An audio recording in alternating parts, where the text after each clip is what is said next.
បេក្ខជនបេក្ខនារីតា2នាក់ទេអញ្ចឹងយើងនឹងដើររកពួកគាត់តើមានអ្នកណាដែលអាចឆ្លើយសំណួររបស់យើងចេញអត់បងប្អូនអញ្ចឹងយើងទៅរកពួកគាត់ទាំងអស់គ្នាអូខេតាទឹកអ្វីដែលមានជាតិប្រៃទឹកសមុទ្របងអូខេ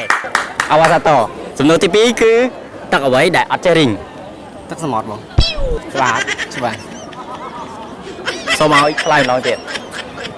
ទឹកសមុទ្រទឹកសមុទ្រអត់ត្រូវទេទាំងអស់គ្នាចូលរួមសោកស្ដាយទឹកដែលអត់ចេះរីងគឺអូខេទឹកសមុទ្រថ្ងៃណាមួយគង់អាចរីងទេមែនអត់យេប៉ុន្តែទឹកចេះរីងអញ្ចឹងសំណួរចុងក្រោយគឺ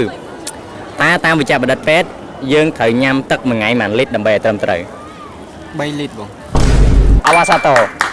គឺបានរង្វាន់អាវយឺតមួយដែលសារថាត្រូវពីសំណួរបាទអរគុណច្រើនបងអរគុណអូខេបងប្អូនឥឡូវយើងជួបជាមួយនឹងកញ្ញាដ៏ស្រស់ស្អាតរបស់យើងជាបេក្ខនារីចុងក្រោយបា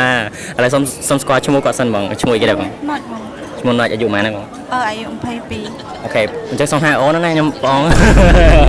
អូខេអញ្ចឹងថ្ងៃហ្នឹងខ្ញុំមាន3សំណួរសម្រាប់ឲ្យអូនឆ្លើយអញ្ចឹងបើសិនជាឆ្លើយត្រូវទាំង3សំណួរនឹងទទួលបានរង្វាន់ធំពីអារណារបស់យើងហ្នឹងហើយអញ្ចឹងសំណួរទី1ចង់សួរថាតើទឹកអ្វីដែលមានរសជាតិប្រៃទឹកសមុទ្រអូខេចូលរួមមកសាតចូលសំណួរទី2សំណួរទី2សួរថាតើទឹកអ្វីដែលអត់ចេះរីងទឹកអត់ចេះរីងទឹកចិត្តអូសាតបាទពីមកកាយមែនបងពីសំណួរណាអញ្ចឹងនៅមួយសំណួរទៀតតើ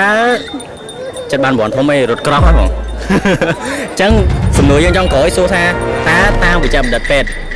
មួយថ្ងៃយើងត្រូវញ៉ាំទឹកឲ្យបានប៉ុន្មានលីត្រ2លីត្រច្បាស់អបអសាតបាទត្រូវទាំង3សំណួរបេក្ខនារីទី1ណាអ្នកនរគ្នាដែលគាត់ឆ្លើយត្រូវទាំង3សំណួរអញ្ចឹងរង្វាន់របស់យើងគឺទទួលបានឆាត់ដ៏ស្រស់ស្អាតពីខាងទឹករ៉ែធម្មជាតិអារ៉ូណាមួយបាទបើសំណាងអត់ដាសុកបានរង្វាន់អញ្ចឹងបាទអញ្ចឹងអរគុណច្រើនបងក៏ឈានចូលដល់វគ្គបញ្ចប់ដែរអញ្ចឹងអរគុណអ្នកនរគ្នាមែនទែនសម្រាប់ការតាមដានទស្សនាវីដេអូរបស់ពួកយើងហើយបើចង់តាមដានវីដេអូផ្សេងៗទៀតកុំភ្លេចចុច like ចុច share របស់ page អារ៉ូណាហើយជាពិសេសនោះកុំភ្លេចអ្នកនរគ្នាញ៉ាំទឹករ៉ែធម្មជាតិអារ៉ូណាឲ្យបានច្រើនដើម្បីទទួលបានសុខភាពល្អហើយអ្នកនរគ្នាអាចរកទិញបាននៅតាមគ្រប់ដេប៉ូចែកចាយទូទាំងប្រទេសកម្ពុជាអរគុណសម្រាប់ការទស្សនាវីដេអូជួបគ្នានៅវីដេអូក្រោយបាយបាយ